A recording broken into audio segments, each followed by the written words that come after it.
ನೀವು 16,000 ಅಡಿ ಎತ್ತರದ ಹಿಮಪರ್ವತದಲ್ಲಿ ನಿಂತಿದ್ದೀರಿ ಎಂದು ಕಲ್ಪಿಸಿಕೊಳ್ಳಿ. ಉಸಿರಾಡೋದೇ ಕಷ್ಟ. ತಾಪಮಾನ -15 ಡಿಗ್ರಿ. ಮೇಲಿನಿಂದ ಶತ್ರು ಗುಂಡಿನ ಮಳೆ ಸುರಿಸುತ್ತಿದ್ದಾರೆ. ನಿಮ್ಮ ಮುಂದೆ 2 ಆಯ್ಕೆಗಳು ಮಾತ್ರ: ಹಿಂತಿರುಗು ಬದುಕು ಅಥವಾ ಮುಂದೆ ಹೋಗಿ ದೇಶವನ್ನು ಉಳಿಸು.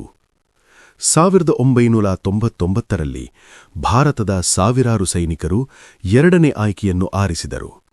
ಇದು ಕೇವಲ ಯುದ್ಧವಲ್ಲ, ಇದು ಭಾರತದ ಗೌರವದ ಹೋರಾಟ. ಇದು ಕಾರ್ಗಿಲ್ ವಾರ್ ಕಥೆ. 1999 ಮೇ ತಿಂಗಳು. ಲಡಾಖ್ನ ಕಾರ್ಗಿಲ್ ಪರ್ವತಗಳು ಶಾಂತವಾಗಿದ್ದವು. ಹಿಮದಿಂದ ಮುಚ್ಚಿದ ಶಿಖರಗಳು, ಆಕಾಶ ಮುಟ್ಟಿದ ಪರ್ವತಗಳು. ಆದರೆ ಆ ಮೌನದ ಹಿಂದೆ ಒಂದು ದ್ರೋಹ ಅಡಗಿತ್ತು.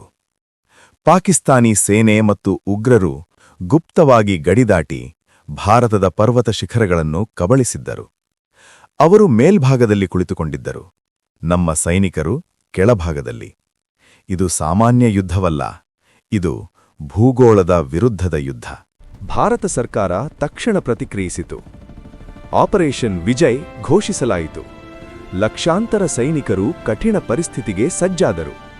16,000ದಿಂದ 18,000 ಅಡಿ ಎತ್ತರದಲ್ಲಿ ಯುದ್ಧ ಎಂದರೆ ಏನು ಗೊತ್ತಾ? ಉಸಿರಾಟದ ಕೊರತೆ, ಆಮ್ಲಜನಕ ಕಡಿಮೆ, ಹಿಮಪಾತದ ಭೀತಿ, ಗುಂಡಿನ ಮಳೆ. ಆದರೂ ಭಾರತೀಯ ಸೈನಿಕರು ಒಂದೇ ಮಾತು ಹೇಳಿದರು: ದೇಶ ಮೊದಲಿಗೆ. ಎಲ್ಲಕ್ಕಿಂತ ಭೀಕರ ಯುದ್ಧ ನಡೆದದ್ದು ಟೈಗರ್ ಹಿಲ್ನಲ್ಲಿ. ಶತ್ರುಗಳು ಎತ್ತರದಲ್ಲಿ, ಬಲವಾದ ಬಂಕರ್ಗಳಲ್ಲಿ. ನಮ್ಮ ಸೈನಿಕರು ರಾತ್ರಿ ಹೊತ್ತಿನಲ್ಲಿ ಹಿಮಪರ್ವತಗಳನ್ನು ಏರಿದರು.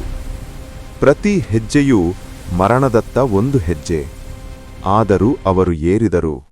ಯಾಕೆಂದರೆ ಅವರ ಬೆನ್ನು ಹಿಂದೆ 100 ಕೋಟಿ ಭಾರತೀಯರ ಆಶೆಯಿತ್ತು. ಈ ಯುದ್ಧದಲ್ಲಿ ಒಂದು ಹೆಸರು ಅಮರವಾಗಿದೆ: ಕ್ಯಾಪ್ಟನ್ ವಿಕ್ರಮ್ ಬತ್ರಾ. ಅವರು .5140 ಅನ್ನು ವಶಪಡಿಸಿಕೊಂಡರು. ಆ ವಿಜಯದ ನಂತರ ಅವರು ಹೇಳಿದರು, ಯೇ ದಿಲ್ ಮಾಂಗೆ ಮೋರಾ. ಅವರು ಕೇವಲ ಒಂದು ಶಿಖರ ಗೆದ್ದಿಲ್ಲ, ದೇಶದ ಹೃದಯ ಗೆದ್ದರು. ನಂತರ ಮತ್ತೊಂದು ಸಮರದಲ್ಲಿ ತಮ್ಮ ಸಹಸೈನಿಕರನ್ನು ರಕ್ಷಿಸುವಾಗ ಅವರು ಶಹೀದಾದರು. ಅವರಿಗೆ ಪರಮವೀರ ಚಕ್ರ ಪ್ರದಾನ ಮಾಡಲಾಯಿತು. ಅವರು ಸಾಯಲಿಲ್ಲ, ಅವರು ಇತಿಹಾಸರಾದರು. ಭಾರತೀಯ ವಾಯುಪಡೆ ಕೂಡ ಸಮರಕ್ಕೆ ಸೇರಿತು. ಆಪರೇಷನ್ ಸಫೇದ್ ಸಾಗರ್ ಮೂಲಕ ಫೈಟರ್ ಜೆಟ್ಗಳು ಹಿಮಪರ್ವತಗಳ ಮೇಲೆ ಗುಡುಗಿದವು. ಶತ್ರುಗಳ ಬಂಕರ್ಗಳು ನಾಶವಾದವು. ಭೂಮಿಯಲ್ಲೂ ಆಕಾಶದಲ್ಲೂ ಭಾರತದ ಶಕ್ತಿ ತೋರಿಸಲಾಯಿತು. ಈ ವಿಜಯ ಸುಲಭವಾಗಿರಲಿಲ್ಲ. 500ಕ್ಕೂ ಹೆಚ್ಚು ಭಾರತೀಯ ವೀರರು ತಮ್ಮ ಪ್ರಾಣ ತ್ಯಾಗ ಮಾಡಿದರು. ಪ್ರತಿ ಶಹೀದನ ಹಿಂದೆ ಒಂದು ತಾಯಿ, ಒಂದು ಪತ್ನಿ, ಒಂದು ಮಗು. ಅವರು ತಮ್ಮ ನಾಳೆಯನ್ನು ಕೊಟ್ಟರು, ನಮ್ಮ ಹಿಂದಿಗಾಗಿ. ಜುಲೈ 26, 1999.